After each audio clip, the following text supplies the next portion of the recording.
우진입니다. 명상을 제가 이제 계속 강조하면서 오늘까지 제가 준비해서 이제 다음 시간부터는 빛고운전에서 명상에 대해서 불교 명상, 마음이라는 게 무엇인가, 그리고 명상이라는 게 무엇인가, 명상은 어떻게 할 것인가. 우리 한국 불교에서는 명상이건 선이건 체험을 강조하잖아요. 체험이 먼저인 거죠. 그런데 부처님께서는 체험을 강조하지 않으셔요. 내가 직접 체험해서 내가 알아가는 것을 강조하시는 게 아니고요. 불교는 부처님께서 설명해 주시는 것을 통해서 내가 확인해 가는 거예요. 그래서 법이 먼저인 거예요. 법을 통해서 나를 확인하는 거죠. 그래서 어떻게 보면 법등명, 자등명일 수도 있을 거예요. 명상도 똑같아요. 명상이라는 것도 내가 명상을 하는 이유에 대해서 철저하게 알아야 되는 거고, 명상을 하시는 분 대다수는 괴로움을 벗어나기 위해서일 수 있어요. 그런데 이 괴로움이 무엇인가에 대해서 제가 저번 시간에도 말씀드렸듯이 나의 한계에서 오는 그 한계를 느끼는 마음 상태예요. 두카, 괴로움이라는 건. 그것을 명상을 통해서 극복하는 거거든요. 그래서 행복함을 스스로가 누리게 되고 이 세상을 내가 주인공으로 살기 때문에 행복한 상태에서 내가 살아갈 수 있는 것. 이것이 불교에서 이야기하는 현실 참여예요. 이것이 불교의 어떻게 보면 핵심일 수 있어요. 이러한 불교의 내용이 조금 어려울 수도 있겠으나 서양에서는 실존 철학이라는 개념으로 나타나요. 실존. 무슨 얘기냐 하면 내가 살아가는 어떠한 나라는 존재의 근원에는 영원 불멸한 절대적 진리가 있는 거예요. 존재의 근원. 그래서 모든 사람들, 머리가 좋다는 사람들은 살아가면서 존재의 근원을 탐구해요. 그러면서 변하지 않는 게 있고 이 외의 요소들은 변하고 있어. 이 이야기를 하는 거거든요. 힌두교건 기독교건 다 변화를 이야기해요. 그런데 변화하는 존재의 근원은 변하지 않는다. 절대적인 진리가 있다. 이것이 기독교건 힌두교건 신을 놓고 바라보는 명상의 핵심이에요. 명상이 불교만 있는 거 아니에요. 천주교에도 묵상 있잖아요. 묵상도 명상이에요. 힌두교도 명상이 있고 불교의 명상하고는 근본적으로 차이가 있는 거죠. 이걸 구분 못하면 제가 그 전에 계속 비판은 아니고 이건 비난한 거예요. 비난했던 불교라고 이야기하면서 이 절대적인 것을 이야기하는 사람들, 참나, 진화 이야기하는 것, 제가 비난하는 이유 여기 있어요. 불교 아니거든요. 그러면 궁금증이 생기는 거죠. 절대적인 것을 놓으면 왜 안 될까? 내가 행복할 수 있는데, 그죠? 절대적인 참나가 있어. 절대적인 무언가가 있어. 이걸 놓으면 왜 안 될까? 왜 안 될까? 안 되는 이유는 현실을 부정하게 되기 때문에 그래요. 현실에 참여해서 열심히 나를 구현하는 것. 왜? 절대적인 게 있고 현실은 다 그림자잖아요.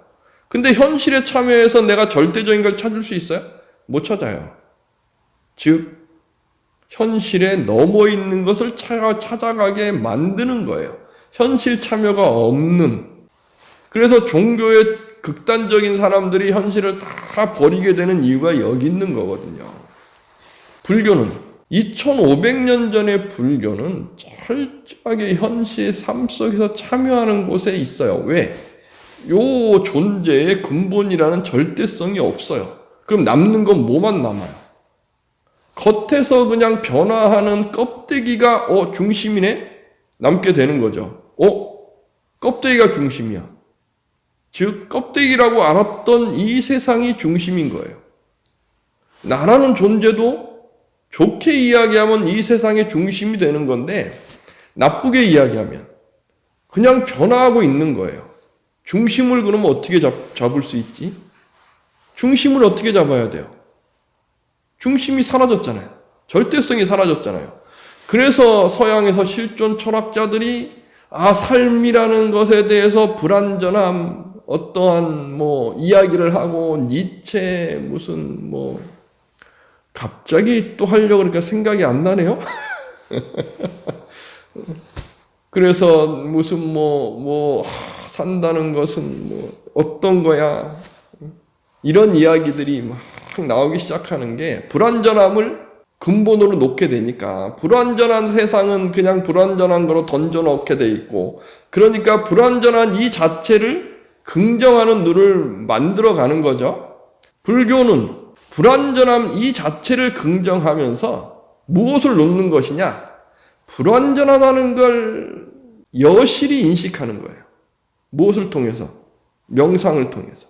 나를 바라보는 통해서 나는 불완전해. 나는 완전하지가 않아. 왜? 세상이라는 것 자체가 불완전해. 불완전이라고 해야 될까요? 세상이라는 것 자체가 변화하고 있어, 영원히. 고정된 어떤 게 없어. 그러면 거기서 오는 불안감이 있는데 그냥 불안감이라는 것도 다 떨쳐놔봐. 그냥 세상은 그렇게 변화하고 있는 것일 뿐이야. 거기에 변화하는 나 또한 함께하고 있어. 그래서 나라고 생각하는 모든 것 자체 또한 나라고 고정지을 수 없어. 여기서부터 불교는 시작하는 거예요. 불교의 모든 것은. 여기에서 불교의 목표는 뭐겠어요? 행복이거든요. 불완전함 속에서 행복을 찾아야 돼요. 즉 고정된 실체에서 행복을 찾으려고 하니까 현실을 버리게 되고 이것은 확인할 수 없고 현실에서 그렇잖아요. 현실이 그림자인 이유, 신의 세계에서 현실이 그림자인 이유, 현실에서 신을 찾으면 현실이고 신성이잖아요. 그럴 수 없잖아요. 그러니까 신은 따로 있어야 되는 거죠. 근데 부처라는 분은 2500년의 부처라는 분은 수행을 통해서 현실 안에서는 이건 찾을 수 없어. 그럼 현실 놈에 무언가가 있어라는 거 확인할 수 없어. 이거는 버려버리는 거죠. 아트만을 버리는 거예요. 아트만. 무엇을 통해서? 명상을 통해서. 그러면 이 현실 속에서 행복을 찾아가야 되잖아요. 현실 긍정해야 되잖아요. 그러면 이 현실에서 나라는 존재를 봤을 때 남는 건 뭐만 남아요? 이러한 물질이란 남죠. 물질은 계속 변해가요. 그런데 변해가는 이 물질을 나라고 생각하는 이 생각하는 존재가 이건 어쩌지 못해요. 그러면 생각이 그냥 인정하는 거예요. 색은 변해. 그리고 남는 건 또 뭐가 있어요? 마음이 남죠. 마음. 나라는 존재에게 남는 건 마음이에요. 그런데 이 마음이 모든 걸 다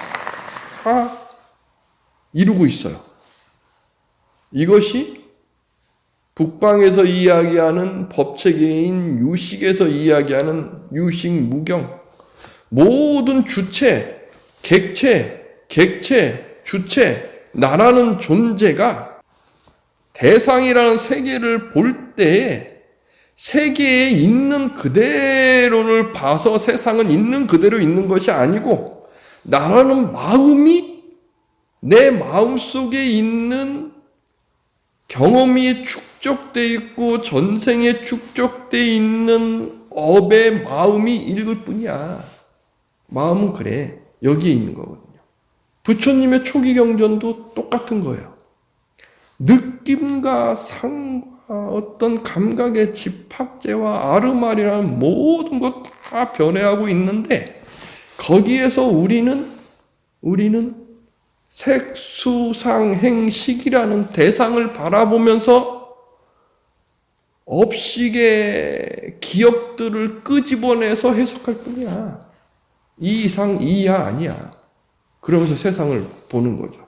여기서 그러면 또 행복이라는 걸 어디서 갖고 올 것이냐? 행복은 갖고 오는 게 아니고 어디에 있어서 행복은 갖고 오는 게 아니고 이러한 것을 인정하는 거예요. 내가 나를 해체해서 세상을 해체해서 세상이라는 것은 내가 보는 세상이구나. 그래서 이것을 딱 바꿔보세요. 뒤바뀐 헛된 세상을 떠나보세요. 반야신경에서 이야기하듯이 세상은 다 공하고 나도 공해요. 그런데 바라보는 나는 있어요. 얘도 고정되어 있지 않고 바라보는 나 또한 흐름 속에 있는 거예요. 그래서 나를 탁 바라보세요. 흐름 속에 있는 나. 세상도 흐르고 나도 흘러. 거기에 행복이라는 것도 있고 감각이라는 것도 있어요. 괴롭고 하는 감각이라는 한계는 이 한계를 넘어서려고 하는 어떤 절대적인 걸 자꾸 찾아요. 그걸 탁 없애버리는 거예요. 그럼 흐름 속에서 내가 끄집어내서 나의 한계라는 걸 느끼면서 내가 행복을 누리면서 살 수 있도록 나를 일으킬 수 있지 않을까? 내가 나를 만들어갈 수 있지 않을까? 않을까가 더 깊어지면 내가 행복을 만들어가고 있는 거예요. 세상도 내가 만들었고 나 또한 내가 만들고 있는데 왜 괴롭게 만들어요? 행복하게 만들지. 존재의 한계가 있어요? 존재도 다 그렇게 던져져 있어요. 한계도 없는 거예요. 내가 곧 존재예요. 내가 곧 세상인 거예요. 내가 만들어 놓은 거예요. 나의 무엇이 마음. 그렇다면 남는 건 뭐예요? 마음이 남죠. 마음. 얘를 어떻게 할 것인가? 얘가 곧 세상이고 세상이 곧 얘예요. 마음이고 세상이고 세상이 곧 마음이에요. 근데 이 마음은 고정된 어떤 것이 아니고 흘러가고 있는 거예요. 방법적으로 흘러가고 있는 거예요. 어떤 방법으로? 부처님이 말씀하신 여러 규칙, 법에 대한 방법으로 이렇게 흘러가요. 여기에서 얘를 바라보는 거. 얘를 끄집어내는 거. 이 방법은 아주 기본적으로 있어요. 그래서 제가 언제나 강조할 거예요. 무엇? 흘러가는 마음, 감각적 욕망에 의해서. 이 세상이 나의 한계가 있어서 나를 채갈 거야 하는 윤회에 살고 죽고 괴로운 이런 독수리가 막 흘러가는 이 세상에서 감각은 막 자충돌하고 있어요. 난 어떡하지? 난 어떡하지? 이거 어떡하지? 저거 갖고 오고 싶은데 못 가져? 하면서 마음이 막 흔들어가는 이 마음을 우리는 또 봐요. 아, 나는 이런 마음 갖고 있구나. 이 보는 마음이 꽉 잡는 거예요. 붙잡는 거예요. 붙잡아가지고 아, 내가 막 흔들리는데 왜 흔들려? 왜? 변화하고 있는데 변하고 싶지 않아요. 나는 젊고 싶어요. 젊고 싶어? 젊다는 그건 뭐야? 젊은 거 하나를 주제로 딱 놔. 그래서 흔들리는 걸 꽉 붙잡아봐. 붙잡는 거예요. 나는 젊고 싶은데, 느낌이 나는 막 이렇게 늙고 있는 것 같아서, 나 이거 너무 싫어. 싫어? 왜 싫어? 싫은 거 딱 붙잡아봐. 딱 붙잡는 거예요. 그러면서, 나는 삶을 벗어나고 싶고, 나 괴로워. 괴로워? 왜 괴로워? 붙잡아봐. 딱 붙잡는 거예요. 마음에. 그리고 또, 세상은 원래 그래. 무상하고 무아해. 그 법을 보는 거예요. 거기에 딱 붙잡는 거예요. 딱 붙잡아요. 흔들리는 마음을 내가 하고 싶은 거에 딱 붙잡는 거예요. 흔들려 또 붙잡고 흔들려 또 붙잡고 꽉 붙잡아가지고 멘탈이 강해지는 거예요. 흔히 쉽게 얘기하면 멘탈이 강해지는 거예요. 멘탈이 강해지면 내가 이럴 거야 하면 그렇게 딱 잡을 수 있어요. 저럴 거야 그러면 저렇게 딱 잡을 수 있어요. 사념처에 딱 붙잡을 수 있어요. 주제를 딱 놓고 붙잡을 수 있어요. 그러면 감각이라는 게 아예 움직이지 않는 상태에 내가 딱 잡아갈 수 있는 거예요. 그렇게 딱 잡아가게 되면 내가 괴로운 것은 나의 존재에 한계가 있어서 두카 제가 강조했습니다. 고는 두카예요. 괴로움의 한계예요. 존재의 한계. 내가 살아갈 때 어쩔 수 없는 나의 어떠한 그런 나약함? 존재의 나약함? 뭐 이런 거 멋지게 이야기해도 돼요. 두카를 멋지게 이야기해도 돼요. 두카라고 이야기하는 게 더 좋을 것 같고. 거기에서 막 왔다 갔다 붙잡아갖고 하나로 딱 잡아놨어요. 괴로움을 잡아놨어요. 마음을 통해서 괴로움에 딱 잡아놨어요. 그럼 흔들리지 않죠? 괴로움이 흔들리지 않아요. 싫은 게 흔들리지 않아요. 거기 하나 딱 잡아놨어요. 그리고 모든 건 다 무상, 다 흘러가, 이런 건 다 흘러가는 마음속에 딱 잡고 있어요. 잡아놨어요. 그러면 그건 괴로움이 아니에요. 해체돼 버린 거예요. 거기에 남는 건 뭐가 남아있겠어요? 할 수 있는 내가 남아있어요. 마음을 움직일 수 있는 내가 남아있어요. 그러면 여기에서 마음을 움직일 수 있으니까 할 수 있네? 내가 할 수 있네? 즉 삼매에서는 내가 할 수 있어요. 그래서 삼매 안에선 화내고 괴롭고 이게 없어져요. 어떤 사람이 수행을 하는데 나는 삼매에 고요하게 들었어. 근데 딱 깨어났을 때 막 화내고 뭐 한다. 삼매에 제대로 들지 않은 거예요. 그래서 저도 제 자신이 부끄러워요. 화를 잘 내서. 이걸 제가 이겨내고 싶은데 아직 저도 수행이 깊지 않아서 그래요. 이걸 저는 언제나 숙제로 놓고 있거든요. 제가 화내는 것이 쫙 사라진 상태가 되면 저는 삼매에 든 거예요. 그리고 지혜로움을 끄집어내고 있는 거죠. 이 상태. 그러면 세상을 제대로 보는 지혜로움이 쫙 커지죠. 세상을 통찰의 지혜. 여기에서 남는 것은 내가 주인공이에요. 그러면 여기에서 이 전제 조건으로는 무엇이 있느냐? 복을 지을 수 있는 내 자신이 만들어진 걸 확인할 수 있어요. 복은 어떻게 지어요? 불교에서. 선한 행동을 통해서 지어요. 별거 아닌 거 베풀 수 있고. 내가 감각이 확 움직여가지고 내 거이고 싶어 하는 거 사라져 있잖아요. 딱 붙잡아 놨잖아요. 그런 거 없어요. 그러면 어떤 사람이 딱 있는데 저 사람이 괴로워하고 나 때문에 그래 그러면 나 때문에 그런 거 없애줄 수 있고 내 한계를 내가 이미 알았잖아요. 내 한계에서 도와줄 수 있는 만큼 도와줄 수 있어요. 도와주는 것도 내 한계에 넘어서 도와주면 저는 괴로워져요. 그런 것도 안 할 수 있고 지혜로워서 거기에서 내가 판단을 잘할 수 있고 그러면 저는 복을 지으는 사람이 이미 돼 있어요. 이미 실상을 봤잖아요. 세상은 그렇게 나라는 그런 업식의 기운이 세상을 바라보면서 서로 연기 속에서 이루어지는 것이 불교의 세계관인데 이 속에서 사람들이 살아가는데 내가 도움을 주고 행복을 주고 나를 보면 행복함을 느끼고 그런 복덕이 막 충만해지고 여기에서 그러면 좋은 것들은 나에게 꽉 모이고 있는 거죠. 나는 복을 짓는 사람이 이미 돼 있는 거죠. 무엇을 통해? 명상을 통해 이미. 그러면 여기서 남는 건 뭐만 남아요? 지혜로움만 남죠. 무엇을 통해? 명상을 통해. 이것이 불교의 수행이죠. 이것이 저는 우리 한국 불교에서 끄집어내야 되는 불교의 정신이다 생각을 해요. 이것이 사라지면 종교로서 불교는 설 자리가 없어요.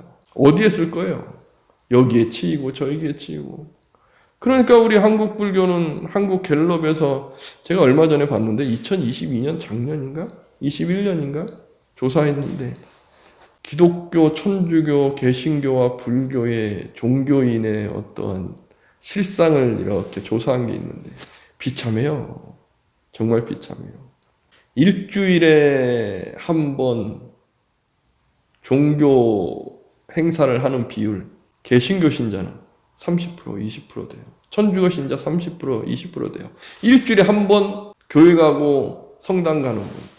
불교는요. 차마 말을 못해요. 차마. 그러면 1년에 한 번이라도 가는 비율. 천주교, 기독교 80% 넘어요. 불교는요. 신자 중에 불교는 일주일에 한 번 가는 비율. 말을 못해요. 왜 이렇게 됐을까? 정말 위대한 이러한 불교의 명상의 마음의 복덕을 짓는 시스템, 지혜를 얻어가는 시스템이 사라진 거예요. 저는 한국 불교가 알고 싶어서 연구했잖아요. 왜 사라졌는지에 대해서 지금은 알겠어요. 이게 조선 불교를 가면서 자연스럽게 그렇게 변형된 거예요. 제가 정말 이야기하고 싶은 거, 왜 우리 한국 불교에서 소승이 어떠니 대승이 어떠니 이야기하는지 모르겠어요. 초기 불교가 어떠니 선불교가 어떠니 명상이 어떠니 왜 구분해요? 한국 불교는 다 있어요.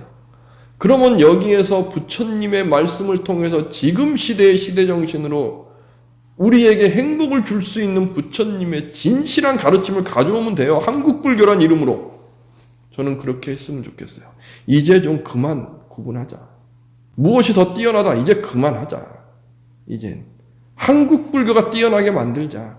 이 말씀 드리면서 오늘 명상 이야기를 마무리하겠습니다. 그리고 이제 제가 명상과 함께하는 성지순례나 명상과 함께하는 불교대학 강의 계속해 나갈 겁니다. 23일 일요일 1시부터 우리 초기 불교에서 이야기하는 아주 기본적인 명상의 시스템과 대승에서 이야기하는, 유식에서 이야기하는 명상의 시스템을 같이 아주 지금은 좀 쉬웠을까요? 어려웠을까요? 지금 이야기하는 거 더 쉽게 하면서 명상도 하면서 만들어 갈 겁니다. 우리 불교의 핵심은 명상이에요. 명상. 명상을 알면 기도도 쉬워요. 복 짓는 것도 쉽고 지혜로움도 쉬워요. 이러한 것을 이제 앞으로는 계속 강조하고 함께 하면서 불교의 정말 참맛을 한번 느껴보시기 바랍니다. 감사합니다.